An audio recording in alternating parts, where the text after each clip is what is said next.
Licenciada Dorrit Bush, psicoanalista, especializada en la comprensión psicosomática de la enfermedad orgánica. Para más información, www.porquenosenfermamos.com.ar o en Facebook, Lic Dorrit Bush. Muy bien, muchísimas gracias. Estamos en comunicación como todos los jueves con nuestra queridísima psicoanalista, especialista en la enfermedad psicosomática, la licenciada Dorrit Bush, como su columna de todos los jueves. Licenciada, ¿cómo le va? Buen día. Buen día, Jorge. ¿Cómo está usted? Bien.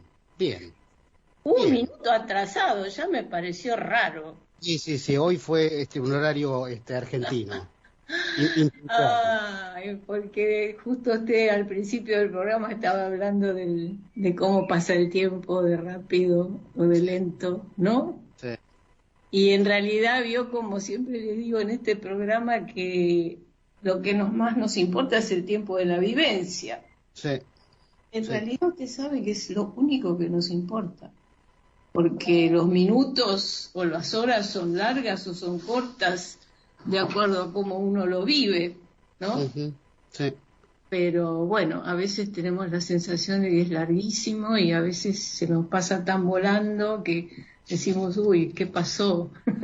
Sí, pasa muy rápido, como dice el viejo refrán, ¿no? Lo bueno dura poco, Sí. Y lo malo parece que no pasa más.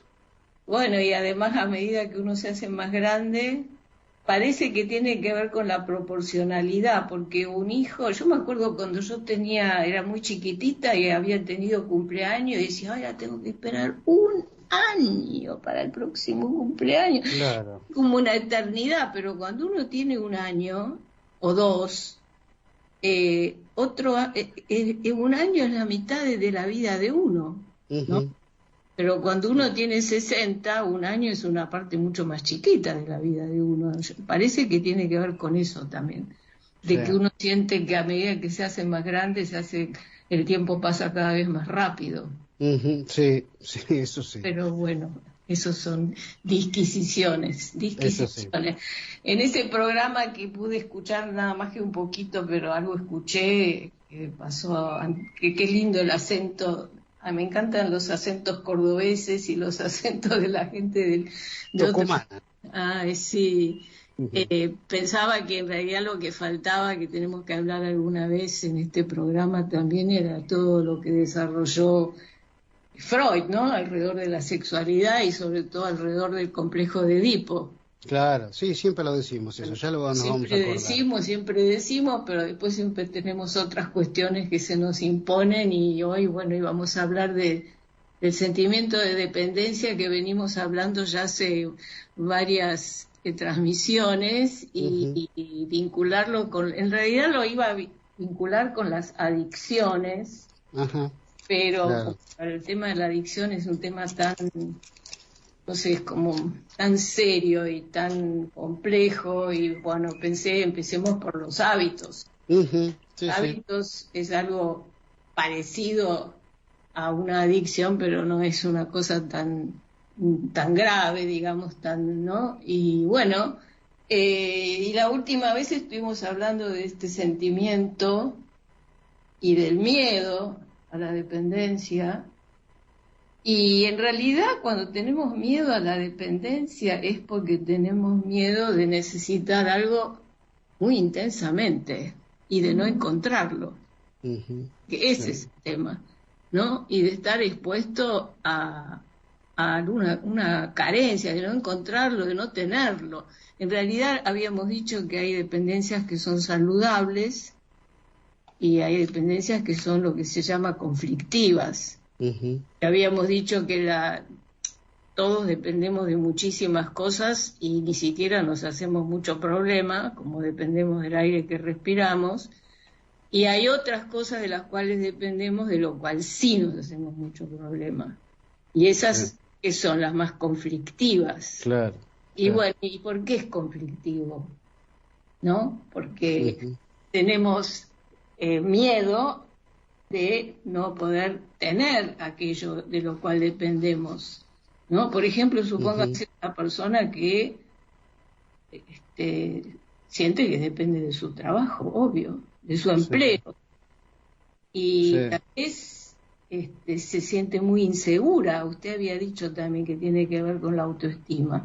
Tal vez se siente muy insegura y está todo el tiempo con miedo de que lo echen o de que pongan otra persona en su lugar, ¿no? Entonces está angustiada. Esas son las dependencias más conflictivas, ¿no? Sí. Que te hacen sufrir, que te producen angustia, ¿no? ¿Sabe qué es interesante? Porque la palabra dependencia viene de pender, de péndulo, o sea, de estar colgado de algo, fíjese. De que algo me sostiene. O de que yo me pueda colgar de algo también. ¿No? Sí, de algo que me sostiene, que yo me pueda colgar, o sea, formar parte de algo o de alguien. Dicho sea de paso, a veces hay personas que por ese motivo, por ejemplo, acumulan cosas para tenerlo por las dudas que falte, ¿no? Porque siempre está esta idea de que me puede llegar a faltar.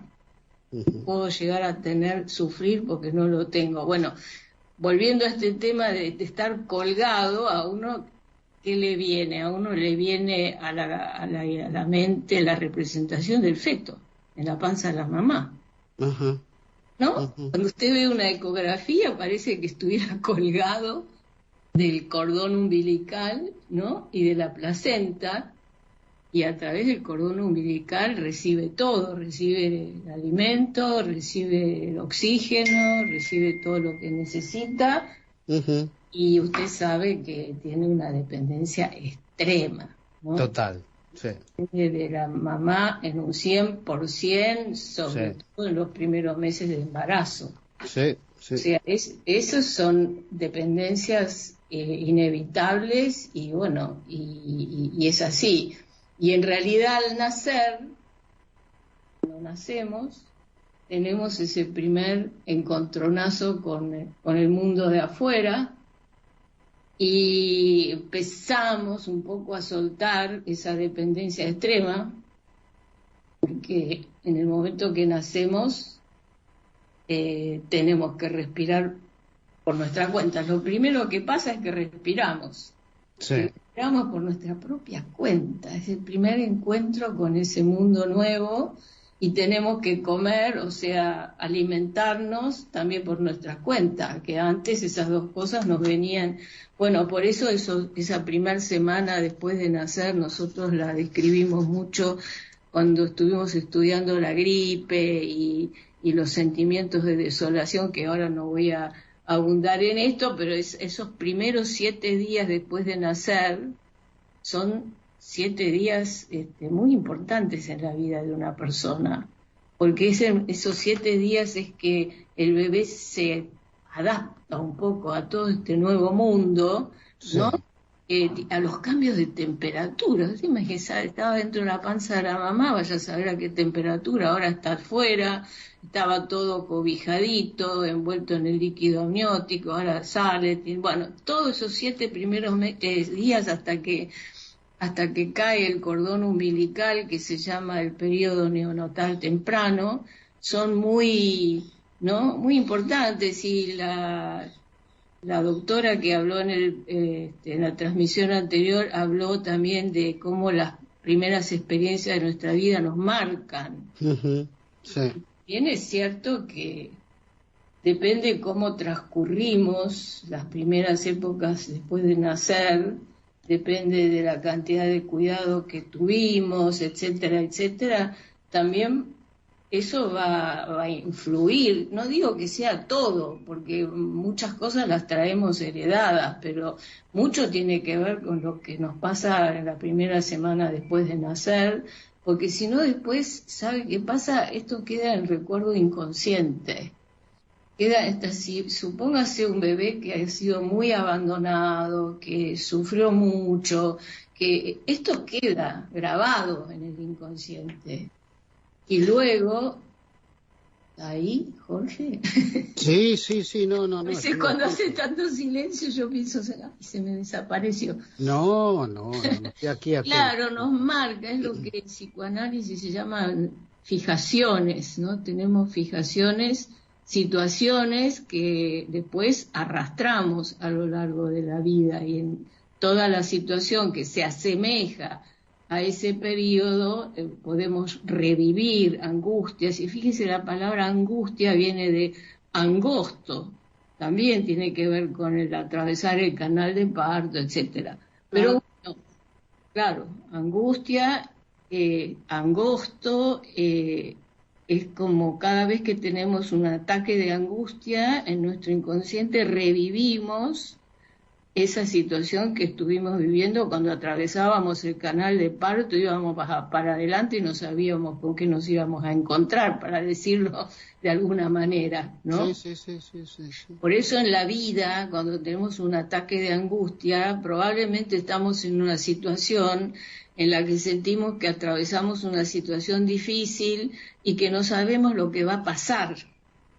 Que no sabemos, y cuando no sabemos lo que va a pasar, tampoco sabemos qué es lo que tenemos que hacer. Y inconscientemente repetimos, porque la angustia, donde la sentimos, donde nos apretó las paredes las paredes vaginales de la mujer en el momento de parto, que es en el corazón y en el cuello y en toda esta zona donde sentimos los ataques de angustia. Sí. Porque fíjese que hay otros, el sentimiento de desolación como ser tiene más que ver ya con haber nacido, y ahora tenemos que hacer el duelo por todo lo que perdimos. Pero bueno, eso es otro tema, no me quiero ir por ese lado. Entonces, al nacer, tenemos el primer encuentro y tenemos ese primer momento muy fuerte donde soltamos una dependencia extrema, y como dije, tenemos que respirar por nuestra cuenta y tenemos que nutrirnos, o sea, tenemos que buscar la teta, y tenemos ya que hacer un montón de esfuerzo, no viene tan solita la cosa, ¿no? Totalmente. Y bueno, y por eso nosotros también decimos que las enfermedades respiratorias generalmente tienen que ver con situaciones conflictivas que tenemos en nuestros vínculos más cercanos y que tienen que ver con la dependencia y la independencia, porque el aire representa muchísimo esta cuestión de depender y de no depender, porque es aquello que necesitamos sí o sí para vivir, ¿no? Sí. Entonces, ¿qué pasa? Cuando tenemos una situación de dependencia y un miedo a la dependencia, esto tiene directa relación con lo que llamamos miedo al abandono, ¿no? Claro. Si yo dependo de una persona y eso me da miedo, pero yo la dije también la vez pasada, mejor es tenerlo consciente, porque si lo tenemos consciente de que tenemos mucha dependencia de algo, de alguien, lo cuidamos también, ¿no? Porque a veces realmente es así. Entonces, pero tiene que ver con esto, con lo que llamamos miedo al abandono. Y si nos sentimos fuertes, no tenemos tanto miedo. Mire, hay un oyente que se comunicó y dice: buen día, los felicito por la charla, soy Luján de Merlo, y es como la famosa frase, sin esa persona me muero, como decimos habitualmente. Saludos. Bueno, eso es lo que siente el bebé que nace. El bebé, bueno, nos imaginamos que tiene una sensación parecida a que si sin la mamá muere.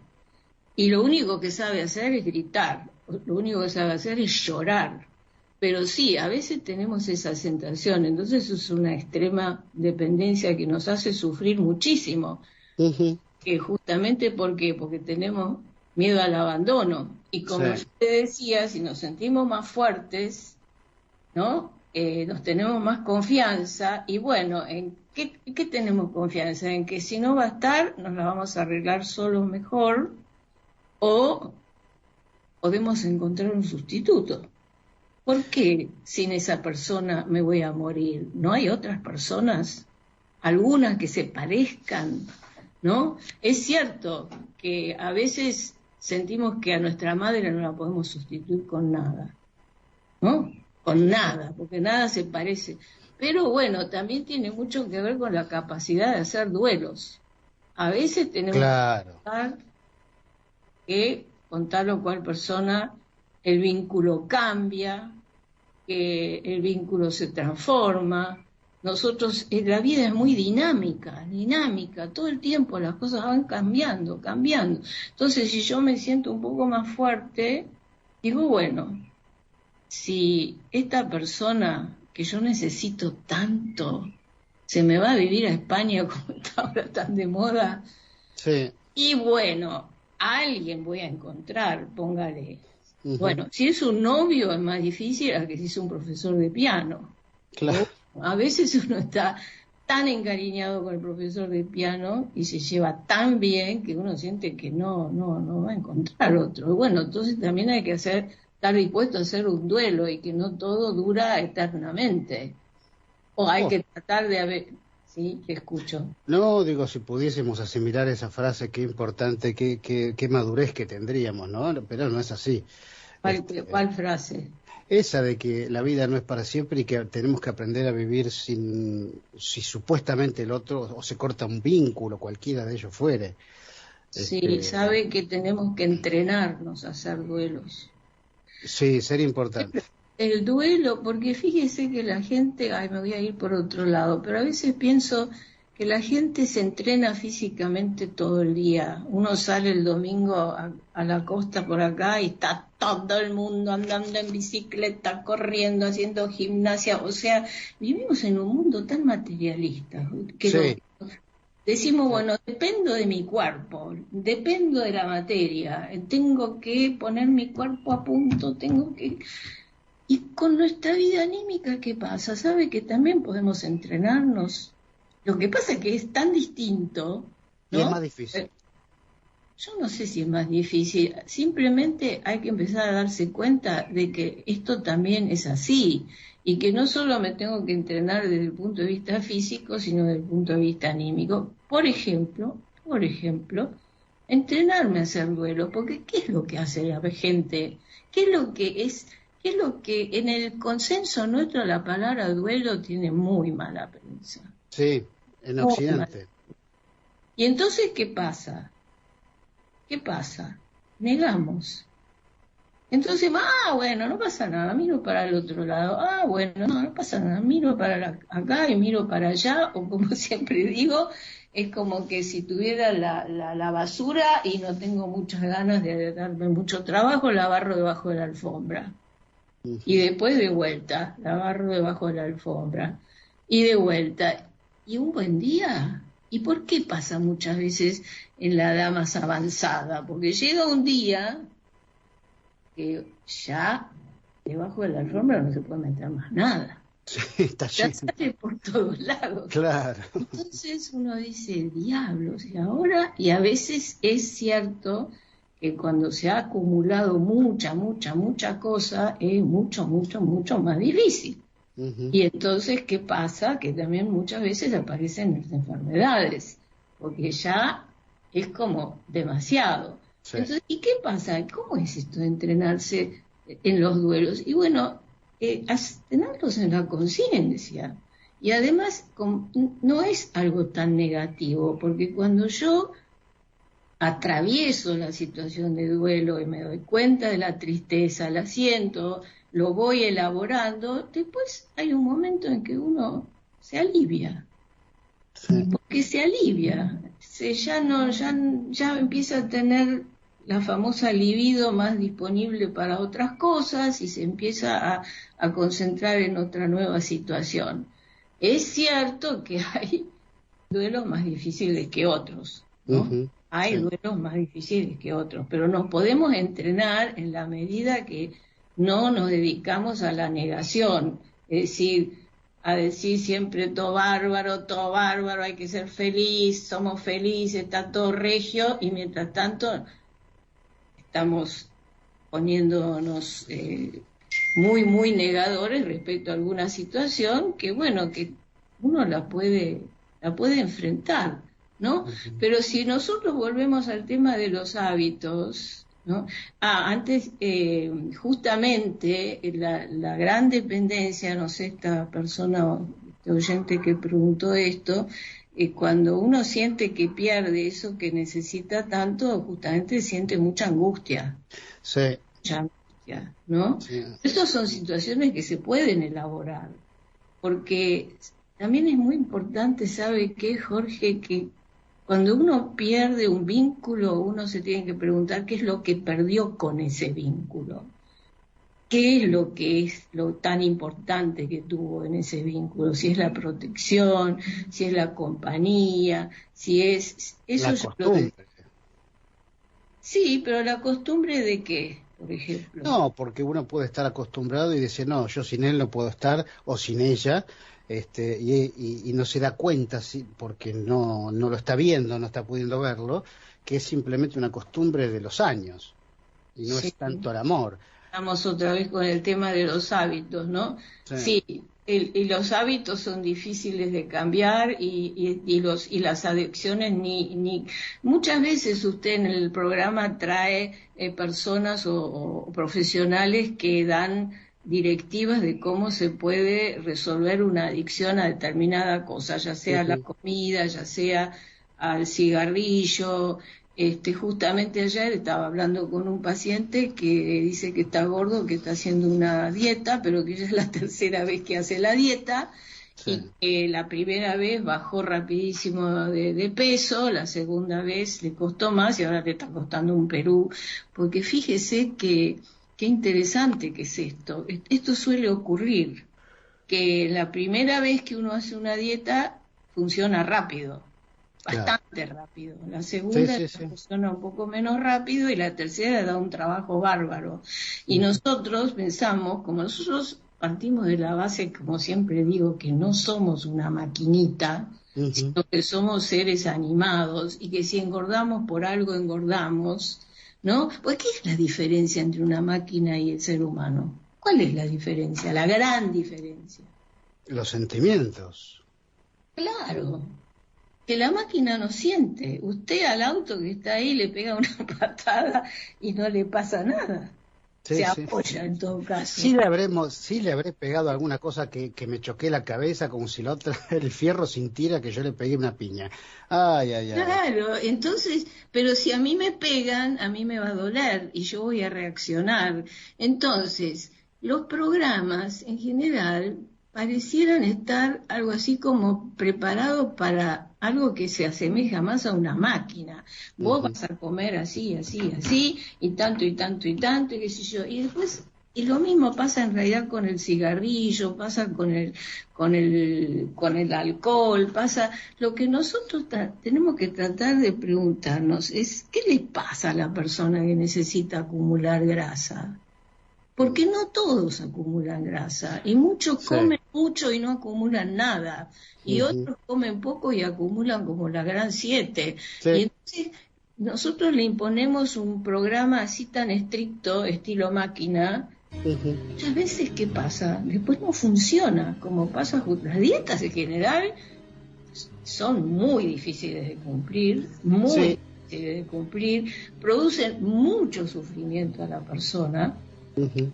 Esta persona que le estoy contando sufre una barbaridad porque justo lo que más le gusta no lo puede comer, se tiene que bancar la comida que indica la dieta, es muy doloroso y lo peor es que los resultados son muy relativos.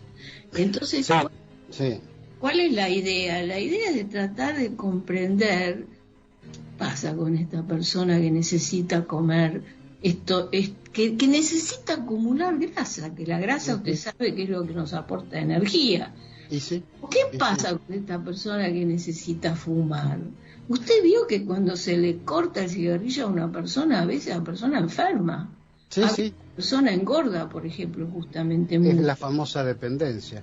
Dorrit, mi querida, como siempre se nos va el tiempo. Se nos va el tiempo, pero bueno, hay que hacer los duelos. Hay que duelar este final. Claro. Mi querida Dorrit, como siempre, un gustazo. Y hasta la semana que viene. Muchas gracias a usted, hasta la semana que viene, que tengan un buen domingo. Ahí está. Domingo importante. Sí, señor. Chao, cariños a Le todos mando un los besote grande. oyentes. Chao, Le mando chao. un besote grande. Ahí estuvo con nosotros, como todos los jueves, la licenciada Dorit Bush, nuestra especialista en psicosomática, psicoanalista ella, ¿eh? Siempre es interesantísimo escucharla.